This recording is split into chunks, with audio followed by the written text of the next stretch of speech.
नमस्कार मित्रांनो, स्वागत आहे तुमचं फौजी महाराष्ट्राच्या आपल्या मराठी चॅनलमध्ये. मित्रांनो, आजचा जरा विषय जो आहे तो थोडा वेगळा आहे. म्हणजेच काय, की जसं तुम्ही थंबनेल पाहिली असेल, टायटल पाहिलं असेल, यानुसार जर आपण पाहिलं मित्रांनो, तर मुलींना लग्न झाल्यानंतर भरती करता येते का? त्यानंतर मुलींना डिलिव्हरीनंतर भरती करता येते का? म्हणजेच काय, की सी सेक्शन जे आपण डिलिव्हरी म्हणतो, म्हणजे सिझेरियन डिलिव्हरी म्हणतो. या डिलिव्हरीनंतर बऱ्यापैकी शरीराला मोठ्या प्रमाणात इजा होते, म्हणजे आपण सर्जरी म्हणू शकतो. ती सर्जरी होते आणि प्रत्येक जणांचा आज मला डाऊट आहे. मला Instagramला पण खूप सारे क्वेशन्स आले. त्याच्यानंतर आपल्या भरपूर अशा व्हिडिओच्या खाली पण कमेंट्स आहेत. Facebookला सुद्धा पर्सनल मेसेज खूप आहेत, की ही सी सेक्शनची डिलिव्हरी असते. ह्या डिलिव्हरीनंतर मेडिकलमध्ये पास होता येतं का? म्हणजे पोलीस भरती असू द्या, SSC-GD असू द्या किंवा अदर कोणतीही भरती असू द्या, यामध्ये पास होता येतं का? तर याच्याबद्दलच आपल्याला हा सविस्तर व्हिडिओ आहे. त्यासाठी व्हिडिओ मित्रांनो शेवटपर्यंत बघा आणि व्हिडिओ आवडला तर नक्की लाईक करा. त्याचसोबत मित्रांनो तुम्हाला एक इन्स्ट्रक्शन म्हणेन किंवा सूचना म्हणेन. ही सूचना ही असेल, की या व्हिडिओमध्ये सांगितलेली जी काही गोष्ट आहे मित्रांनो, मेडिकलची जी काही प्रोसेस आहे ती वेगळी असते मित्रांनो आणि फिजिकली जे काही मेडिकल एक्झामिनेशन असेल ते वेगळं असतं. म्हणजे प्रत्येकाचं शरीर वेगळं आहे, प्रत्येकाचं लाईफस्टाईल वेगळे आहे. त्याच्यामुळे मित्रांनो यातील काही ज्या गोष्टी आहेत, त्या प्रत्येकाला लागू होणार नाहीयेत. म्हणजेच काय समजा मी सांगेन, की हां, मेडिकल सी सेक्शन डिलिव्हरी झाली तरी मेडिकलमध्ये पास होतं. परंतु समजा ती सी सेक्शन डिलिव्हरी जास्त प्रमाणात असेल, ती सी सेक्शन डिलिव्हरी झाल्यानंतर खूप वेगवेगळ्या प्रकारची इजा झाली असेल, तर तिथे ते फेल होतील. मग त्यावेळी असं नाही, की मग आम्ही व्हिडिओ बघितला होता, मग सरांनी सांगितलं होतं, की असं झालं, तसं झालं. त्याच्यामुळे मी थोडक्यात तुम्हाला एक सूचना सांगून दिली. तर मित्रांनो, ह्या सगळ्या गोष्टी जाणून घेण्यासाठी व्हिडिओ शेवटपर्यंत बघा आणि व्हिडिओ आवडला तर नक्की लाईक करा. त्याचसोबत मित्रांनो, तुम्ही आपल्या चॅनल जर नवीन असाल आणि तुम्हाला जर आर्मी, नेव्ही, एअर फोर्स तसंच पोलीस भरती, SSGD अशा प्रकारचे व्हिडिओ पाहायला आवडत असतील किंवा इन फ्युचर तुम्हाला त्यामध्ये भरती व्हायचं असेल, तर नक्कीच तुम्ही आपलं चॅनल सबस्क्राईब करू शकता. बाजूला असलेलं बेल आयकॉन प्रेस करू शकता. म्हणजे प्रत्येक व्हिडिओ सगळ्यात आधी तुम्हाला मिळेल. तर मित्रांनो, सुरुवातीच्या व्हिडिओला त्यापूर्वी माझी मी थोडी माहिती सांगतो. मी आहे तुषार आणि तो फौजी महाराष्ट्राचा आपला मराठी चॅनल. तर मित्रांनो, सगळ्यात पहिल्यांदा हे पाहूयात, की लग्न झालेल्या मुलींना भरती करता येते का? तर मित्रांनो येते, पण काही अटी आहेत, काही डॉक्युमेंटेशन आहेत, काही गोष्टींची पूर्तता करावी लागते. सगळ्यात मोठी अट आणि सगळ्यात मोठी जर आपण पूर्तता म्हणलं, तर ती म्हणजे घरच्यांची परवानगी. आता म्हणजे आपल्या महाराष्ट्रामध्ये आपण जर विचार केला, तर मोस्टली काय होतं, की महाराष्ट्रामध्ये जरी हा देश स्त्री प्रधान नसला, पुरुष प्रधान जरी असला, तरी महाराष्ट्रामध्ये अजूनसुद्धा असं वाटतं प्रत्येक जे आपले हसबंड आहेत, त्यांना असं वाटतं की आपली जी काही वाईफ आहे, आपली जी काही अर्धांगिनी आहे, त्यांनी नोकरी नाही करावी. नोकरी मीच करावी. तिने फक्त घराचा सांभाळ करावा. पण काही ज्या मुली असतात, ज्या आपल्या ताई असतात, त्यांना असं वाटतं की यार आपण पण घरांना हातभार लावावा, मग काहीतरी चांगली नोकरी करावी. काहींचं स्वप्न असतं वर्दी घालायचं. त्यांना असं वाटतं की यार आपल्याला वर्दी घालायची आहे. आपल्याला काहीतरी करून दाखवायचं आहे. मग अशा ज्या काही मुली असतात, अशा ज्या काही आपल्या ताई ताई असतात, त्यांना असं वाटतं की काहीतरी केलं पाहिजे.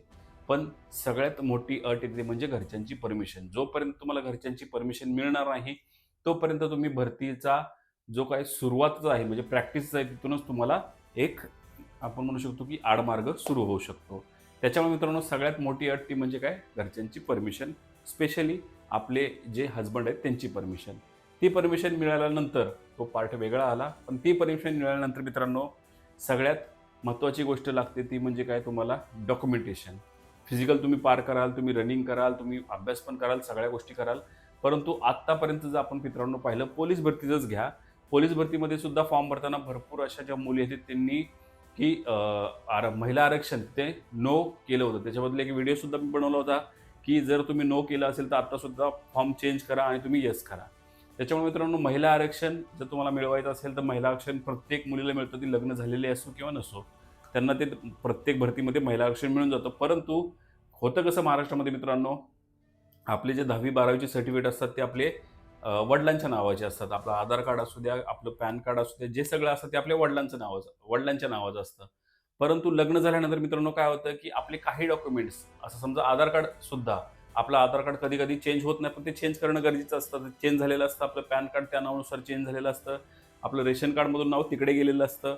भरपूर अशा गोष्टी घडतात. मग त्यावेळी काय होतं मित्रांनो, की प्रत्येकाच्या मनात हा डाऊट येतो, की यार आता कसं, की तिकडे नाव आपलं आडनाव वेगळं आहे, इकडे आपलं आडनाव वेगळं आहे. काही प्रॉब्लेम येत नाही कारण की ऑलरेडी तुम्ही मॅरेज सर्टिफिकेट बनवलेलं असतं आणि ते मॅरेज सर्टिफिकेट असल्यामुळे मित्रांनो, तुम्हाला हे जेव्हा भरतीला तुम्ही डॉक्युमेंटेशनला जाता, त्यावेळी कोणत्याच प्रकारची जी काही आहे ती बाधा तिथे येत नाही. त्याच्यामुळे मित्रांनो, तिथे घाबरून जाऊ नका. फक्त तुम्हाला सगळ्यात महत्त्वाचं म्हणजे काय मॅरेज सर्टिफिकेट बनवून घ्यावं लागतं किंवा मित्रांनो जर तुमच्याकडे मॅरेज सर्टिफिकेट नसेल तर नावात बदल झालेलं गॅझेट घ्यावं लागतं.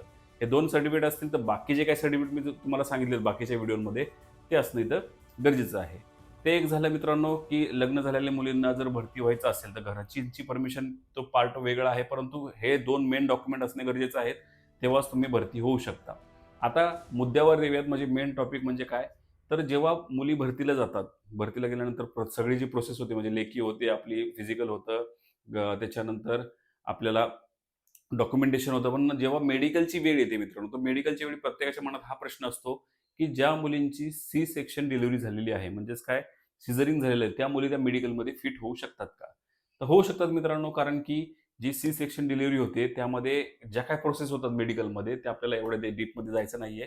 पण त्यानंतर काय होतं, की शरीराला बऱ्यापैकी मोठ्या प्रमाणात इजा होते का? तर होते. परंतु ती झालेली काही सर्जरी आहे, जी काही मेडिकलमध्ये जी काही सर्जरी झालेली आहे, ती कव्हर होण्यासाठी जवळ-जवळ 1 वर्षाचा आपण कालावधी पकडून चालू. त्या 1 वर्षानंतर जर मित्रांनो पूर्णपणे जी काय फिजिकल आपण कंडिशन म्हणू, मुलींची जर परफेक्ट असेल, त्यांना रनिंग करता येत असेल, त्यांना प्रत्येक जे काही काम आहे ते नॉर्मल मुलींसारखं करता येत असेल, तर कोणत्याही प्रकारात त्यांना मेडिकलमध्ये रिजेक्ट करता येत नाही आणि केलं सुद्धा आजपर्यंत नाहीये. दुसरी गोष्ट म्हणजे मित्रांनो, तो जो घाव असतो, ती जी सर्जरी असते, त्याचं जो उरण वगैरे असेल किंवा ज्या काही गोष्टी असतील, त्या मेडिकलमध्ये त्यामध्ये काही क्रायटेरिया आहेत. म्हणजे त्यांनी काही नियम लावलेले आहेत. त्या नियमांच्या आतमध्ये जर ते बसत असेल, तर नक्कीच तुम्ही मेडिकलमध्ये पास होऊन जाता. तर हे 2 पॉइंट होते मित्रांनो, की लग्न झालेल्या मुलींना भरती करता येते का? तर त्यासाठी काय लागतं? तर काही जे मेन डॉक्युमेंट मी सांगितले ते लागतात. आणि दुसरी गोष्ट मेडिकलबद्दल मी थोडक्यात तुम्हाला सांगितलं. तर अशाच प्रकारे मित्रांनो तुम्हाला अजून काही डाऊट असतील किंवा मित्रांनो अजून काही व्हिडिओ हवे असतील या टॉपिकवरती किंवा अदर कोणत्याही टॉपिकवरती सिंपल कमेंट बॉक्समध्ये कमेंट करा. लवकरात लवकर त्या विषयांवरती व्हिडिओ मी घेऊन येईल. तर मित्रांनो पुन्हा भेटूया अशा एखाद्या व्हिडिओसह, अशा एखाद्या विषयासह. तोपर्यंत जय हिंद, जय महाराष्ट्र, वंदे मातरम.